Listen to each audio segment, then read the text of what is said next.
Sí, gracias. Muy amable.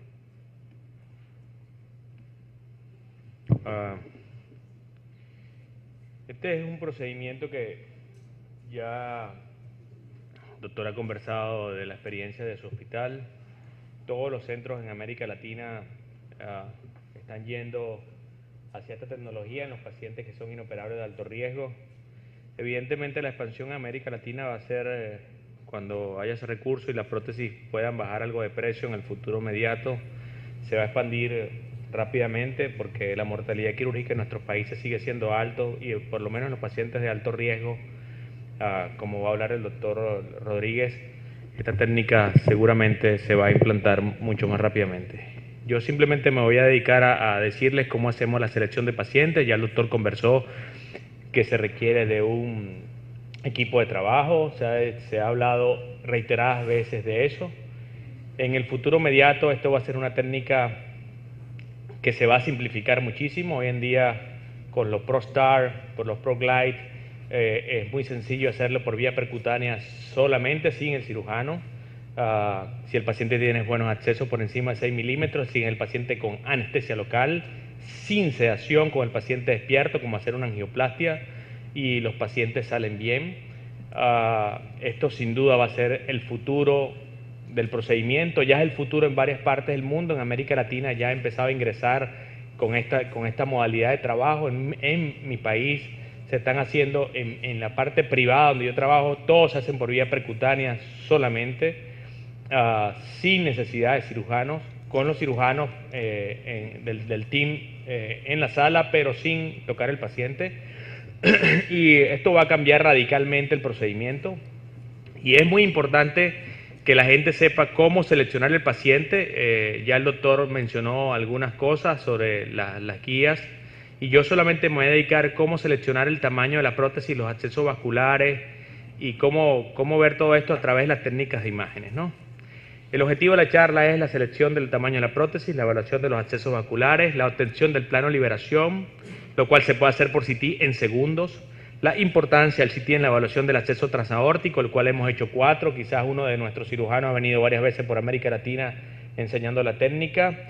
La importancia del CT en los pacientes con prótesis mitral, que es una indicación off-label, pero que se hace. Y bueno, para empezar, habitualmente la selección de la prótesis es importante conocer cómo está diseñado el anillo aórtico. El anillo aórtico es como una corona, con un anillo virtual que es el nadir de la porción más baja de los senos de Valsalva, o de los leaflets, que es esto que está acá, y esto es la unión sinotubular, que es la parte más alta de la corona, que es la que une la parte superior de los leaflets. Más o menos esta es la distribución. Este es el seno no coronariano izquierdo, este es el no coronariano y este es el derecho. Estos son los puntos del anillo aórtico, esto es en verde. Lamentablemente yo no veo el rojo, entonces no sé nunca dónde está este punto. Esta es la parte, tengo ceguera el rojo, es mejor que lo señale. Estos son el punto más bajo, el nadir, donde están el anillo virtual, que corresponde a esto, la porción más baja de la porción de los leaflets, lo que llaman ellos hitch point. Y es muy importante conocer ese punto, que es el sitio donde dependiendo de ese punto es el tamaño que se le selecciona la prótesis. Adicionalmente a esto, el doctor comentó que tenía un alto índice de bloqueo de completo porque el nodo auriculoventricular y su división del haz de His se corresponde entre la no coronariana y la coronaria derecha. Aproximadamente esa división se hace 6 milímetros por debajo del nadir de las válvulas, o debajo del anillo mitral. Por debajo de 6 milímetros, si usted pone una coreval por debajo de 6 milímetros, tiene mucho más riesgo de producir bloqueo B completo. Por eso hoy en día tienen menos chance de producir bloqueo B completo, porque la prótesis la están liberando con mayor exactitud un poco más arriba.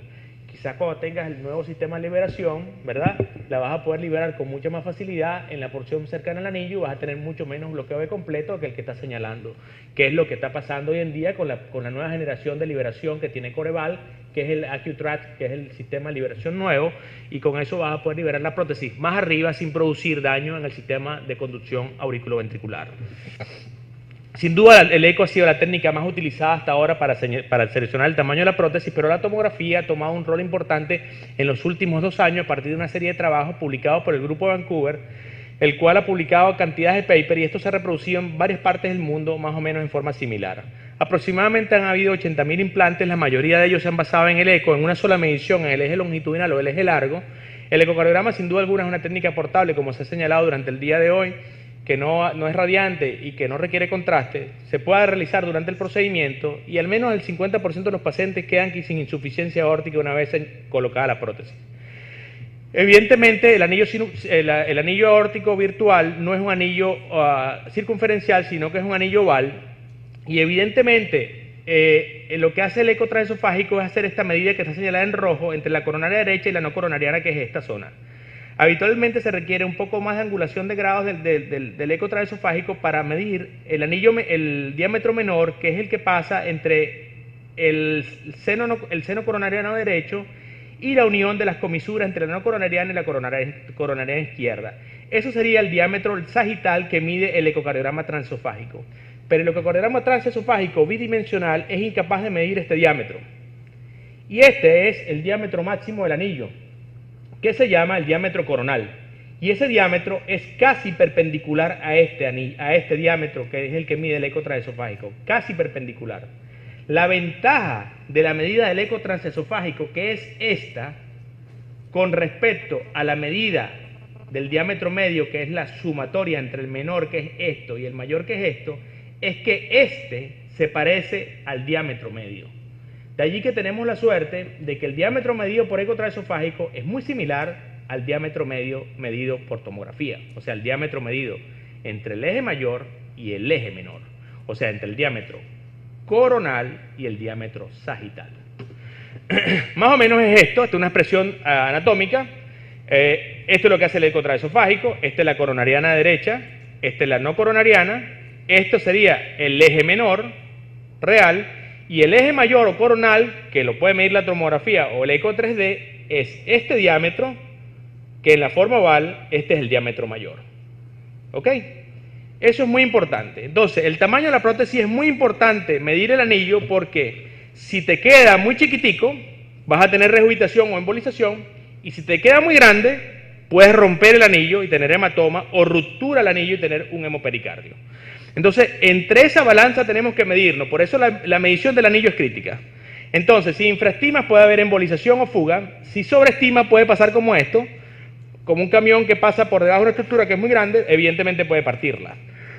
¿Verdad? Entonces tú necesitas introductores grandes, puedes producir más bloqueo AB y más hematoma periaórtico. Puede producir esto es una ruptura del anillo durante la valvuloplastia. ¡Pap! ¿Cómo se parte acá? Donde está señalado. Este es un caso que hicimos el sábado pasado en el hospital, en una jornada que se llaman hemodinamia para hemodinamistas. Es una nueva jerga venezolana. Hemodinamia para hemodinamistas. Entonces ahí se implantaron 2 pacientes y como pueden ver acá, este paciente hace un hematoma de la raíz aórtica, un hematoma contenido de la raíz aórtica. El paciente no hizo más nada, sino que la prótesis quedó pequeña, pero pueden ver esto aquí, esto es un hematoma periaórtico, producto de la expansión de la prótesis.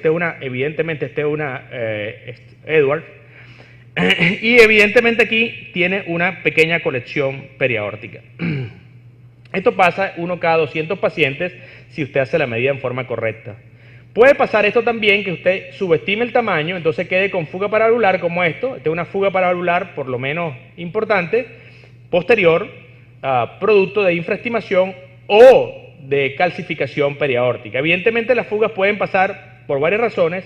Esto ocurre en 8 al 25%, pueden quedar con fugas paravalvulares moderadas severas, y las fugas pueden deberse a que el dispositivo quede muy alto, muy bajo, que haya mucho calcio y evite haya alta calcificación y evite la expansión de la prótesis, o que la prótesis no se expanda bien y quede con fugas a posición anormal de la prótesis.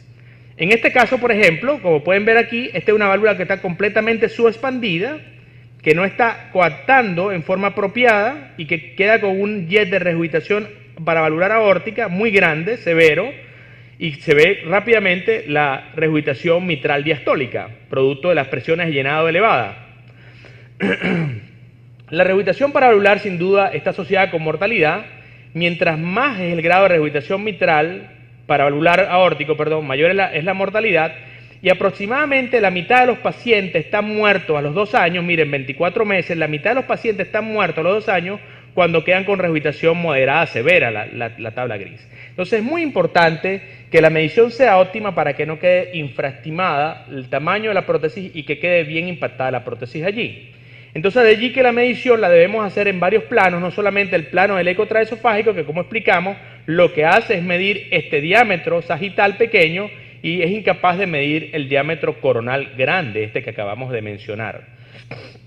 En la experiencia de Vancouver, aproximadamente 33% de los anillos fueron más grandes que el TAVI. A una cosa que me olvidaba decirle, que le quería decir a Leo, que no le había dicho. Los americanos ahora tienen la manía de decir Tevaros, o le ponen la R. ¿Ah? Eso es por dinero, porque si pones I no te pagan. Ah, ya. Gracias. Porque en nuestros países está claro que es I. Es TAVI porque es implantation, no es replacement. No es replacement. Tú no reemplazas una válvula con otra. Tú haces un implante sobre la válvula. O sea, el término ideal es TAVI. Ahora, que los americanos ahora le llaman replacement, le pongan la R al final es otra cosa, pero normalmente es TAVI. En la experiencia de Vancouver, aproximadamente 33% de estas prótesis son subestimados y por eso 20% quedan al menos con regurgitación moderada en la experiencia de ellos. Cuando la prótesis queda bien implantada, no queda ni baja ni alta ni queda subexpandida, sino que queda bien implantada, 20% quedan con moderada por subestimación del tamaño de la prótesis.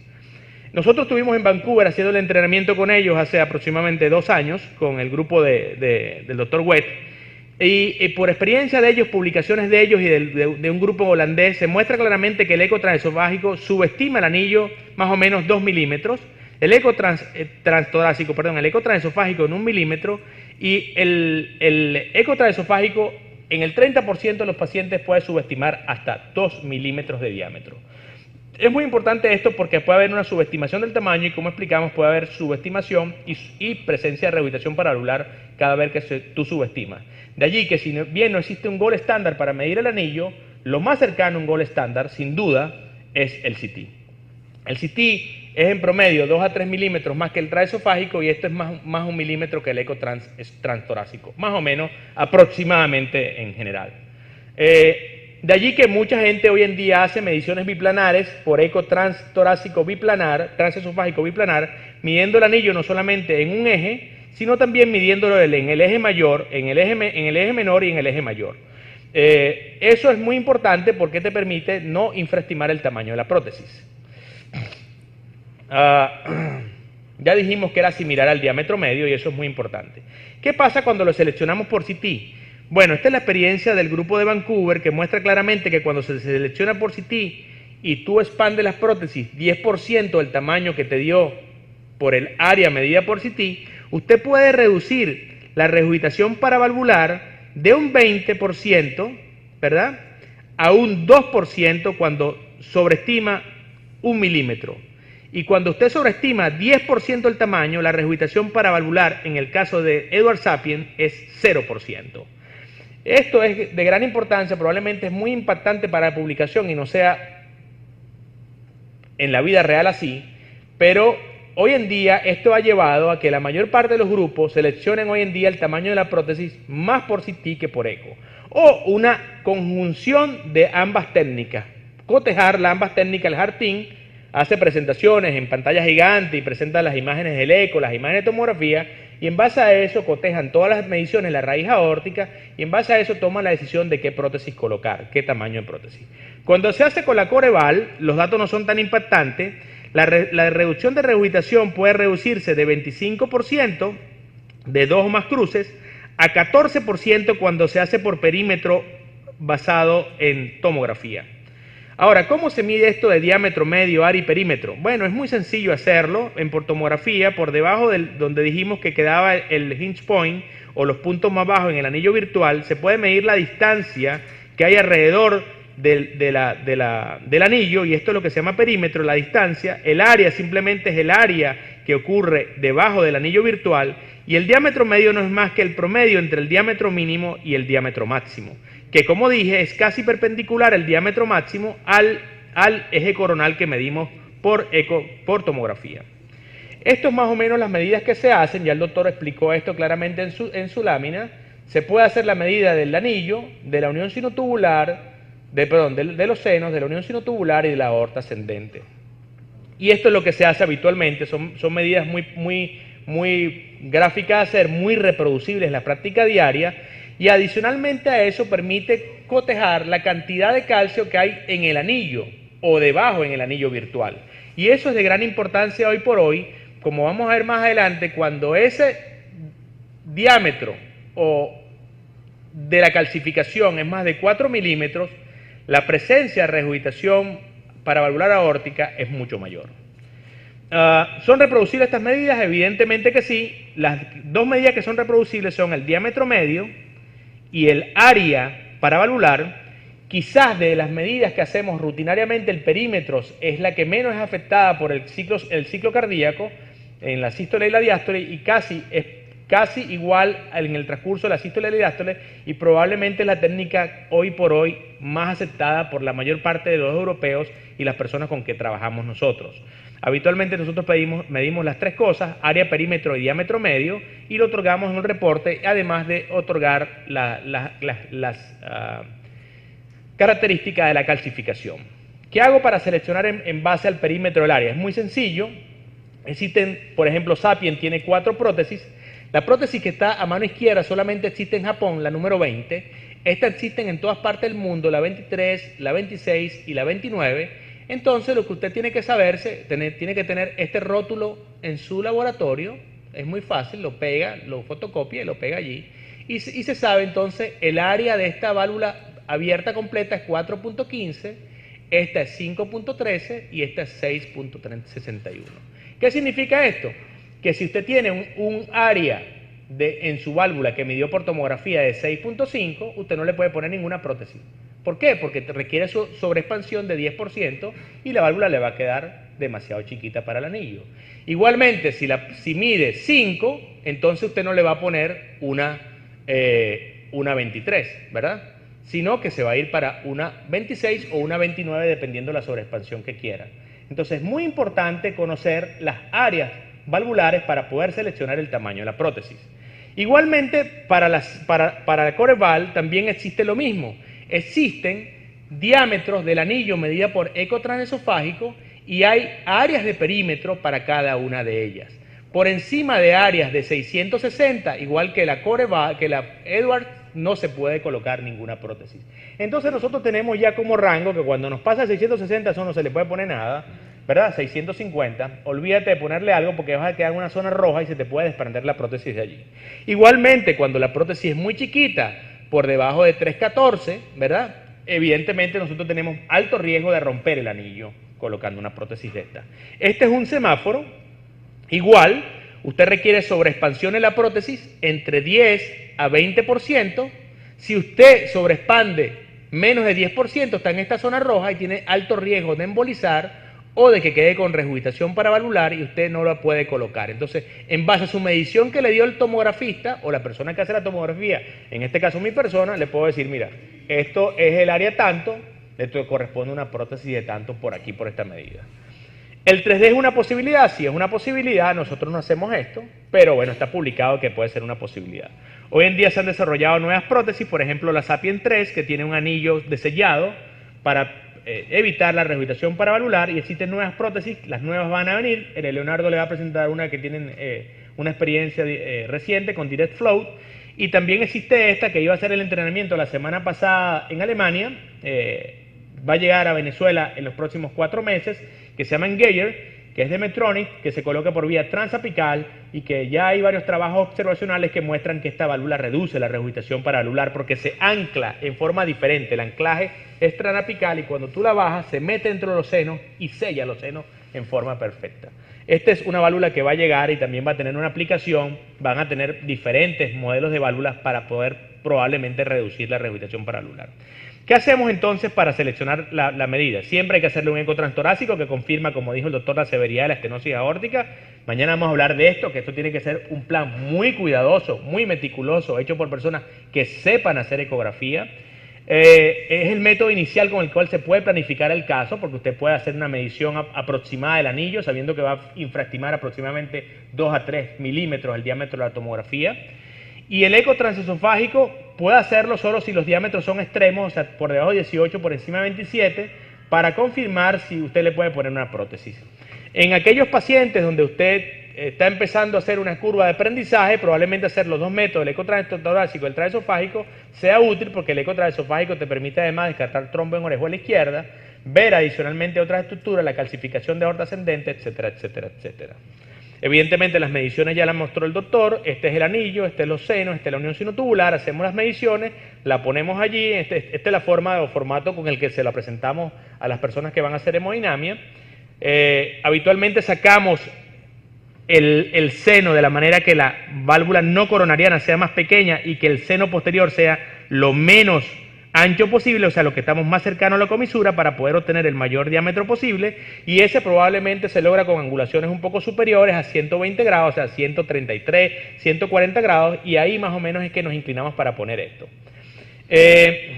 Cuando estamos en diámetros intermedios, por ejemplo, que nos da 20 a 21 el diámetro por eco transesofágico, o el área le da entre 380 y 415, le puede tocar cualquiera de las dos prótesis, o una 23 o una 26. ¿Cómo decidir eso? ¿Cómo decidir qué prótesis ponerle cuando estás en esos rangos grises, en el medio? Bueno, hay varias técnicas. El que publicó esto en YAD lo hizo en base como lo hace Cribillet. Las personas que han estado, que trabajan con nosotros han estado con los dos grupos grandes, Cribillet y con el grupo de Vancouver, con Wet. Cribillet hace esto. Cribillet hace, en el grupo intermedio, ¿qué hace? Le infla un balón 23, otra vez con marcapaseo, le infla un balón 23 y con el pigtail arriba lo inyecta. Y mira si queda con regurgitación paralular. Si queda con regurgitación paralular le pone una 26. Si quedó sellado le pone una 23. Eso es lo que hace Cribillet. ¿Qué hacemos nosotros? No hacemos eso. ¿En base a qué no lo hacemos? Conceptualmente es válido. Conceptualmente la persona que inventó la técnica tiene mucho valor, pero creemos que una inflada de balón una segunda vez lleva, por lo menos cuando se pone la prótesis, a 2 a 3 veces más riesgo de stroke, ¿verdad? Entonces, ¿qué hacemos nosotros? Analizamos la forma de la raíz aórtica, la unión sinotubular y los senos. Si esa unión sinotubular y los senos es pequeña, y hay mucho calcio, vamos hacia abajo. Si el paciente no tiene tanto calcio y la unión sinotubular es por encima de 27, 28 milímetros, vamos para la más grande. Y así vamos, viendo con la estructura de la aorta y cómo queda la aorta. Entonces, para todas estas hay diámetros intermedios en el cual seleccionar. Y evidentemente en esos diámetros intermedios, esta gente sugiere inflarle un balón 23 o un balón 25, llenarle con un pigtail y ver el tamaño si hay que rehabilitación paravalvular. Nosotros lo hacemos en base a esto. Si hay mucha calcificación del anillo, si la raíz es estrecha, si el ostium está bajo, si la raíz de la unión tubular está baja, si hay mucha calcificación del anillo mitral, si la aorta está en porcelana y hay mucho calcio protruyendo, nosotros nos vamos por la más baja que por la más alta. Habitualmente hacemos eso. ¿Qué ha permitido el CT versus el eco transesofágico? Permite cambiar la conducta en el 20% de los pacientes, hoy por hoy. En términos reales, hace que cambies de 23 a 26 en el 14% de los pacientes, de 26 a 29 en 3% de los pacientes, y hay un downsizing en solamente el 2% de los casos. O sea, te permite cambiar la conducta en aproximadamente 1 de cada 5 pacientes en el tamaño del anillo, aproximadamente en series recientemente presentadas. Más recientemente, ya online, y está en prensa para publicar este trabajo también del grupo de Vancouver, muestra claramente lo que conversamos, que cuando hay calcio en el anillo protruyendo más de 4 milímetros, el riesgo de regurgitación paravalvular es mayor.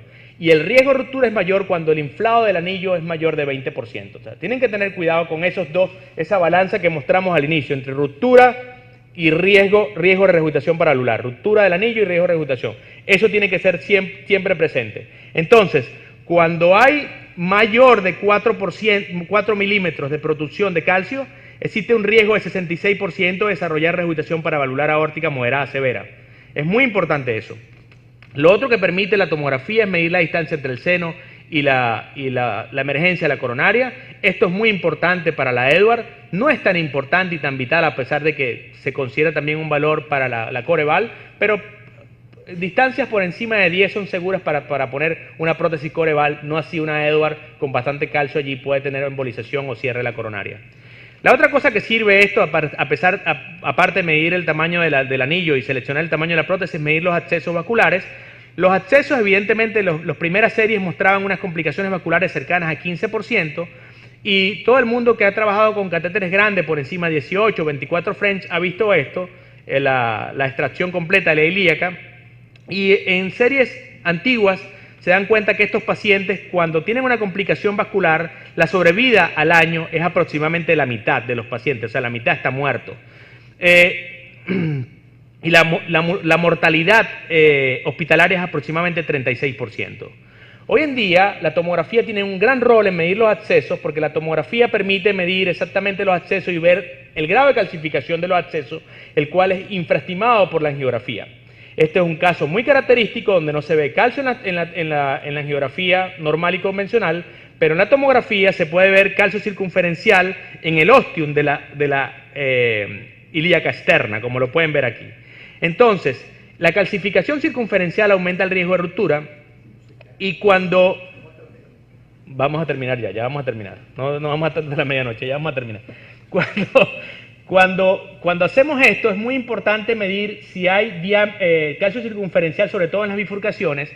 Cuando hay calcificación circunferencial, el diámetro promedio del sheath tiene que ser menor al previamente establecido. Y esto es muy importante para las personas que hacen estos procedimientos. O sea, si usted tiene calcio alrededor de eso, el diámetro no es 6 milímetros o 7, es 7.5, 1.25 veces mayor al diámetro de referencia habitual. Entonces, es importante medir el calcio. Este es un caso, por ejemplo, nuestro. No se ve gran cosa ahí. Este paciente tiene 2 stents ilíacos, pero aquí, en el ostium de la izquierda, acá, tiene una severa estenosis visualizada aquí. Tanto en la derecha tiene una obstrucción importante y es imposible pasarlo ni por acá ni por acá. Evidentemente este paciente fue para un abordaje transaórtico. Evidentemente lo más importante es medir el diámetro del vaso y la relación con el sheath, que sea mayor el diámetro del vaso que el sheath para tener menos complicaciones, y el screening con CT permite reducir las complicaciones vasculares en forma estadísticamente significativa en la data publicada por el grupo de Vancouver hace un año aproximadamente. Cuando se hace CT, cuando el sheath es más pequeño y cuando el diámetro del sheath es menor que el diámetro del vaso. Lo otro que permite esto es medir el plano de liberación. Esto es muy sencillo. Yo siempre le explico a las personas que hagan esto, que se pongan la mano aquí así, y que este es el plano de la aorta. Del anillo aórtico. Entonces, el plano de liberación puede ir desde oblicua derecha con caudal hasta oblicua izquierda con craneal en una infinidad de grados diferentes, en estos grados que están aquí. Habitualmente el hemodinamista, por convención, usted que es hemodinamista, sabe que ellos comienzan con 5 de craneal o 10 de craneal con 5 de oblicua izquierda. Así más o menos, comienzan ellos, usualmente. Y ahí van viendo dónde las 3 cúspides se alinean. Esto nosotros lo hacemos en tomografía en segundos. O sea, yo le pongo 4 fotos a la persona y le digo, este es el plano de liberación, y le pongo eso. Es muy sencillo, eso es muy sencillo. Esto es lo que se llama el plano de liberación. Puede ir desde oblicua derecha con caudal hasta oblicua izquierda con craneal, y es muy fácil de hacer. Evidentemente tú lo que te requieres es angularlo para que los 3 senos te queden en la misma altura, y evidentemente eso lo haces rápidamente con la tomografía. Lo otro que permite es saber si hay calcio en la aorta ascendente para hacer el abordaje transaórtico y ver si la aorta queda retroesternal. Yo no veo este color nunca, pero bueno. Si queda retroesternal, en este caso tienes que hacerlo por mini esternotomía, o si está ladeado hacia el lado derecho, para hacerlo por mini toracotomía, para hacer el acceso transaórtico. Es muy importante eso. Y adicionalmente a eso, hoy en día con tomografía sabemos que la aorta en porcelana más bien es rara en la práctica clínica. Ya está publicada, este es un caso nuestro, que este que le hicimos acceso transaórtico, no le borré el nombre, disculpen.